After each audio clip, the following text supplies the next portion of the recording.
주요 사건 사고를 예리한 시선으로 들여다보는 시간, 승재현 한국형사본부정책연구원 선임연구위원과 함께합니다. 어서 오십시오. 네, 안녕하십니까. 예, 저희가 방금 뉴스 나가는 동안에 울분을 터뜨렸는데 네. 이 간식 사줄게 남성 사건부터 좀 짚어보죠. 일단은 붙잡혀서 다행입니다. 어떤 혐의를 적용할 수 있습니까? 아까 앵커 마지막 말 굉장히 저한테는 큰 울림이었는데 예. 50대 남성이 초등학교 아이들에게 간식을 사주겠다라고 이야기를 하면 의도가 있을 거 아니에요. 그리고 그렇죠. 물론 사람이 전과가 있다고 그 전과가 지금의 삶을 추단할 수는 없지만 예. 분명히 고려할 수 있는 하나의 요소는 되는데 성폭력 범죄를 범했다는 사실을 본다면 두 가지 정도는 살펴볼 수 있겠죠. 첫 번째, 형법 287조 미성년자 약취 유인이라는 죄가 있습니다. 유인죄, 꼬드겨서 그 아이를 데리고 갔다, 간식을 사주겠다 이렇게 얘기했기 때문에 예. 유인죄가 성립될 수 있고, 유인죄는 그 형법상 미수범을 처벌합니다. 그래서 미수범 처벌 규정에 따라서 지금 처벌할 수 있는데요. 아이들이 손살에 쳐서 갔잖아요. 예. 우리는 이런 걸 장애미수라 그래요. 그러니까 그 50대가 직접 자기 마음에 가책을 느껴서 자의적으로 그 범죄를 중지했는 게 아니라 아이들 예. 때문에 그 범죄가 이루어지지 않았기 때문에 우리는 이때 장애미수는 형을 감경할 수 있다. 감경 안 해도 되는 거예요. 그러면 10년 이하의 징역에 해당됩니다. 그런데 한 가지만 더 말씀드릴게요. 예. 아까 우리 앵커가 말했다시피 시청자 여러분께서도 물론 이거는 확인이 돼야 되겠지만 우리가 계속 이야기해야 되겠지만 정말 이 사람이 그냥 아이들에게 간식만 사주기 위해서 유인을 했을까? 예. 또 다른 목적이 있지 않았을까? 뭐 아이들에게 혹시나 2차 가야 될까 봐 좀 조심스러운데 우리 법 조문에는 추행 목적으로 아이들을 유인하면 이때는 형이 조금 바뀌는데 하한이 1년으로 바뀌어요. 1년에서 10년까지로 올라갑니다. 아까 10년 이하라는 거는 하한이 1개월이에요. 그렇죠? 1개월부터 10년까지인데 추행의 목적으로 유인을 했다면 1년부터 하한이 이제 1개월이 아니라 1년으로 올라가고 1년부터 10년이기 때문에 우리가 이야기하다시피 과연 이 남성이 왜 아이들에게 간식을 사주겠다라고 했는지 그 목적은 반드시 우리가 찾아 들어가야 된다는 말씀 드리겠습니다. 말씀하신 부분이 궁금합니다. 50대 남성이 전혀 모르는 초등학교 여학생 2명을 대상으로 네. 단순히 간식을 사주려는 그런 순수한 의도였다라고 경찰 조사에서 진술을 하고 있는데 추행 목적이라는 게 이제 뭔가 그 남성이 난 사실은 그런 목적이 있었다라고 인정을 하든가 아니면 그 혐의를 입증할 만한 또 다른 증거가 있어야 되잖아요. 어떤 부분을 좀 찾아야 되는 겁니까? 혐의를 입증하려면. 경찰과 수사기관의 어떤 능력인데 저는 언제나 전 경찰을 믿습니다. 경찰은 탁월하게 일 잘하는 경찰이 되어야 하고 그게 국민으로부터 신뢰받을 수 있는데 제가 만약에 이 사건을 보면 이 50대 남성이 왜 살고 있는 안산에서 말씀 주셨다시피 중량구로 갔을까? 물론 중량구에 잠시 머물러 있던 적은 있어요. 그러면 중량구로 갔는 이유가 있을 거잖아요. 뭐 예를 들어가 볼 일이 있다라고 해서 중량구 갔으면 그건 특별한 문제가 없는데 중량구에 있는 그 면목동 고기 옆에서 이제 교화 시설에 있었는데 네네네. 출소는 했잖아요. 그러니까요. 그러니까 그 아이를 만나러 가는 그 시점에 볼 일이 있었느냐. 그러니까 그 가게 되면 아침에 뭐 친구를 만난다든가 아니면 거기에 장소에 볼 일이 있어서 갔다면 특별한 문제가 없고 특히 이게 초등학교 아이들이 왔다 갔다 하는 장소에 그 장소 근처에 볼 일이 있다. 이러면 약간의 긍정적인 효과가 있을 수 있어요. 정말 아이들을 봐서 사줄 수 있는데 그게 전혀 없는 상태에서 갔다.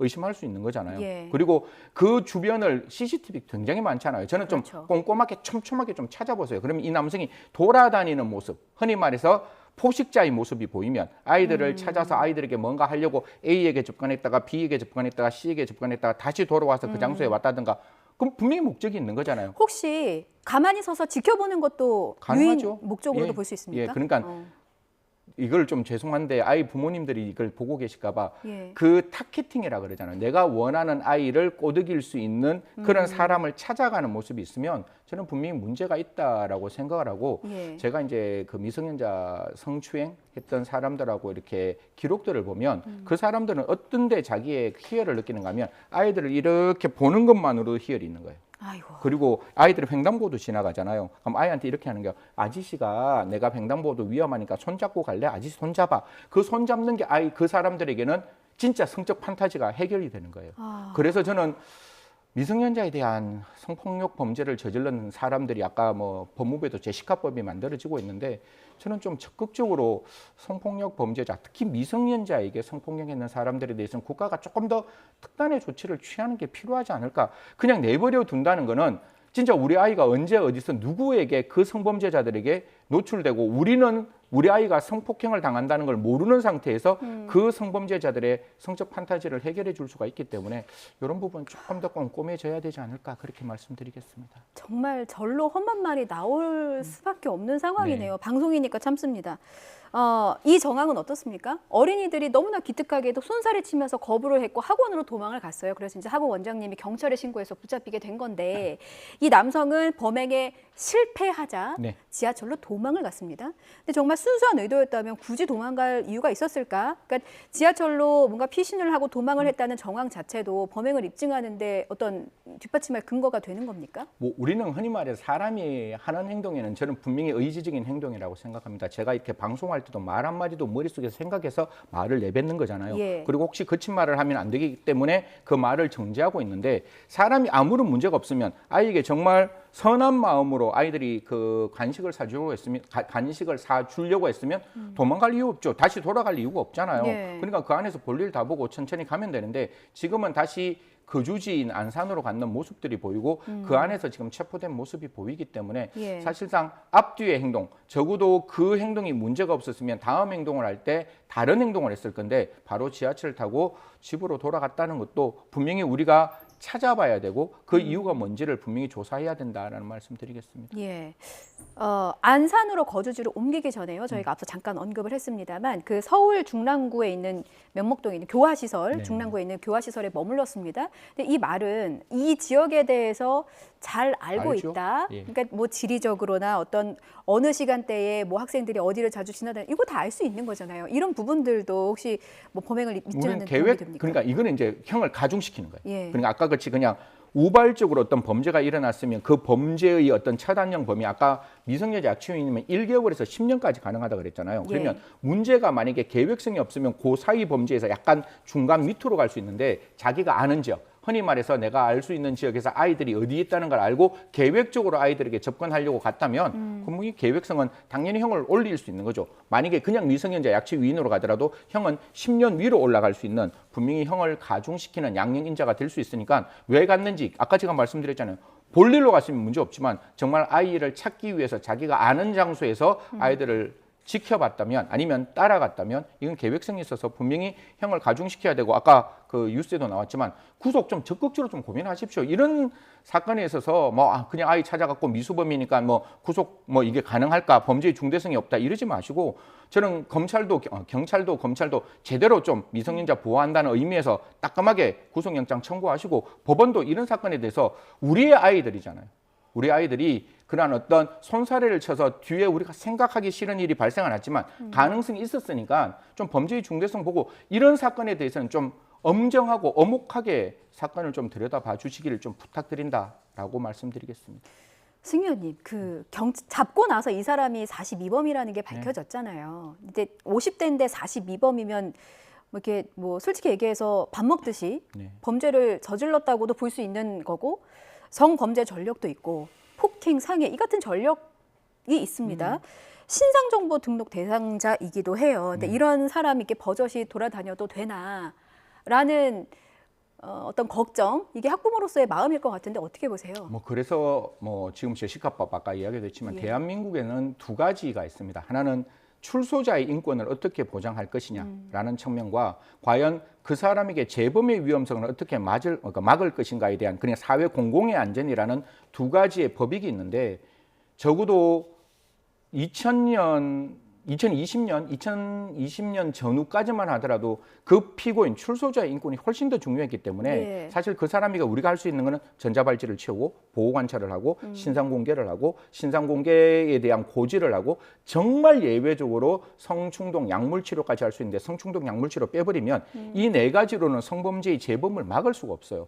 그러면 그 사람을 정말 막으려면 우리 사회로부터 좀 떨어져 있게 만들어야 되는데 출소하고 난 다음에는 다른 시설로 갈 수 있는 방법들이 없습니다. 옛날에 기억나세요? 보호감호제도라고 굉장히 잘못 이용되었던 그 수용시설이 있었는데 예. 그 수용시설 때문에 우리는 아직도 트라우마에 빠져 있는 거예요. 혹시나 출소자를 다시 그런 장소로 보내면 옛날에 보호감호로 회귀하는 게 아닌가 그렇게 생각하는데 거듭 말씀드리지만 제가 보호 수용을 주장했던 그 내용은 그 사람이 치료받아야 되잖아요. 지금 42범에서 지금 나와 또 이런 행동을 해서 또 구속받고 정말 실형 살면 이 사람의 인생은 지워지는 거잖아요. 예. 그러면 재범 위험성이 없을 때 세상 밖으로 나오기 위해서 보호수용 시설을 만들고 법무부 산하가 아니라 보건복지부나 뭐 교육부 산하를 하고 안에 있는 사람도 교정관이 아니라 일반 사람으로 해서 제대로 치료할 수 있는 치료시설로 좀 만들어서 국민들에 대한 이러한 우려를 좀 불식시켰으면 좋겠다는 말씀 드리겠습니다. 예, 이 남성의 경우는 이제 전자발찌는 착용하지 않은 것으로 알려진 상태예요. 근데 저희가 이런 뉴스를 계속 전해드리면서 걱정이 되는 건 앞선 뭐 조두순이나 박병화 이런 흉악범들이 출소할 때마다 사실 사회적으로 논란이 됐습니다. 근데 범죄자와 사회와의 어떤 일정 부분의 격리는 저희가 함께 논의하고 또 좀 해결하기가 쉽지 않은 과제이긴 합니다. 근데 이 42범의 경우는 크고 작은 범죄를 저질렀긴 했지만 무언가 이제 그 전자발찌까지는 아니더라도 관리 대책이 필요할 것 같아요. 왜냐하면 어린아이들한테 접근하는 것만큼은 막아야 되지 않겠습니까? 그래서 아까 제가 말씀드렸다시피 그 네 가지가 사실상 효과가 없다는 게 입증이 되었고 그래서 예. 보호수용 시설을 갖고 보호수용 시설에 대해서 이야기를 했는데 제가 그 20대 대통령직 인수위에 있을 때도 가석방을 대체할 수 있는 가석방과 함께 결합되어 있는 보호수용 제도를 좀 이렇게 도입하자라고 얘기를 했는데 그게 도입이 안 되어 있어서 문제가 있는 거예요. 그래서 제가 원하는 거는 분명히 그 사람이 출소 당시에 현존하고 명백한 위험이 있다면 그 사람을 위해서라도 사회 보호를 위해서라도 사회 안전을 위해서라도 제대로 치료되는 시설 좀 만들어서 그 사람이 치료받고 세상 밖에 나와야지 우리가 안심할 수 있고 그 사람의 미래도 지워지지 않을 수 있으니까요. 좀 이런 제도의 도입에 대해서 과거의 트라우마에 제발 좀 빠지지 마세요. 과거에는 했지만 그 과거의 트라우마를 개선하고 보완할 수 있는 새로운 제도를 도입한다면 좀 적극적으로 열어놓는 마음, 오픈된 마음으로 이런 제도에 대한 도입 여부 좀 따졌으면 좋겠다는 말씀 드리겠습니다. 예, 그게 이제 우리 아이들도 지키는 네. 방법이다라는 방안을 제시해 주셨어요.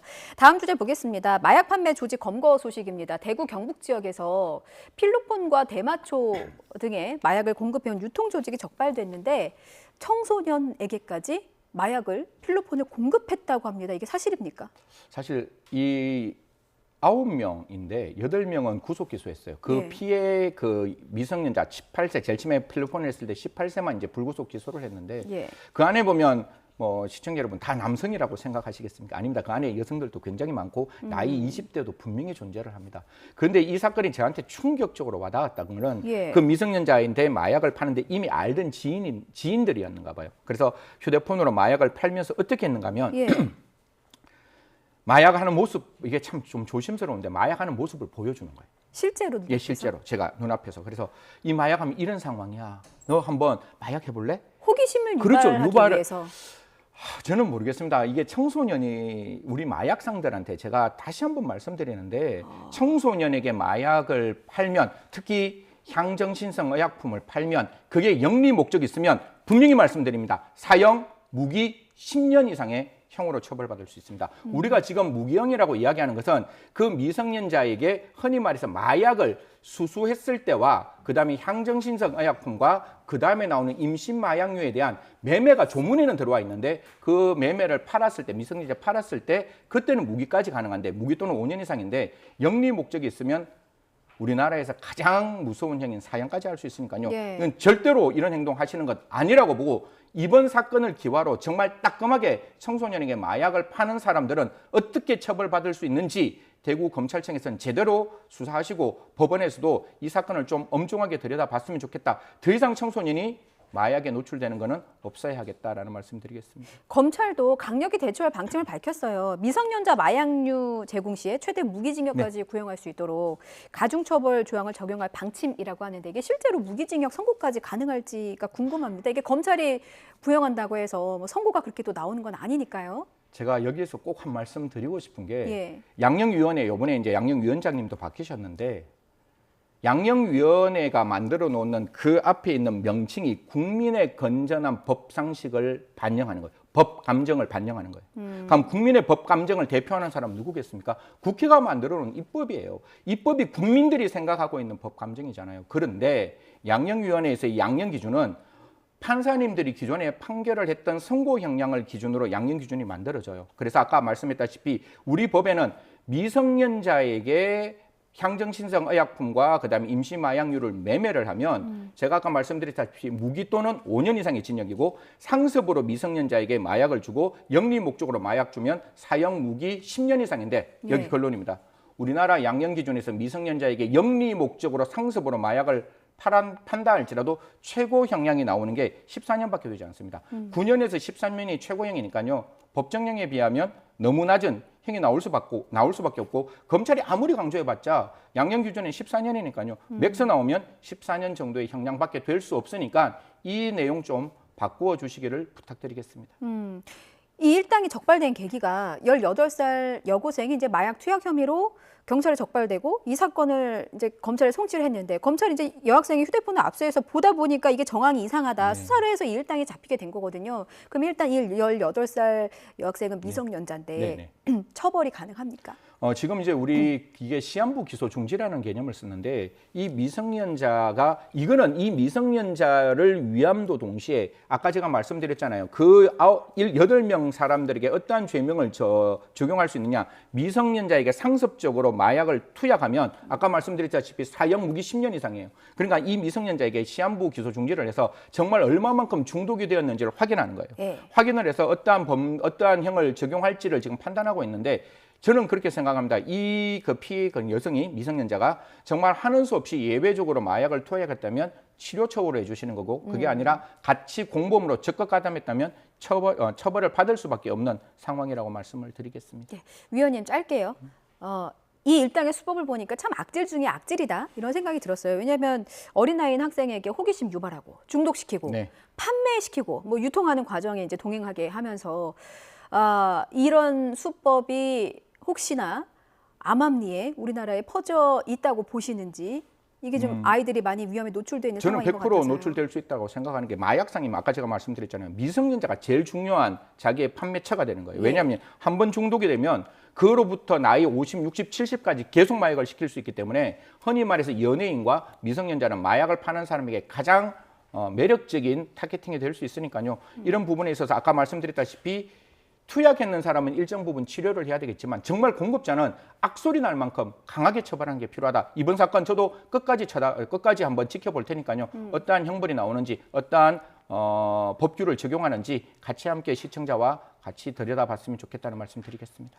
법이 허용하는 최대의 맞습니다. 형량이 선고되길 바라면서 오늘 말씀 여기까지 들을게요. 지금까지 승재현 한국형사법무정책연구원 선임 연구위원이었습니다. 잘 들었습니다.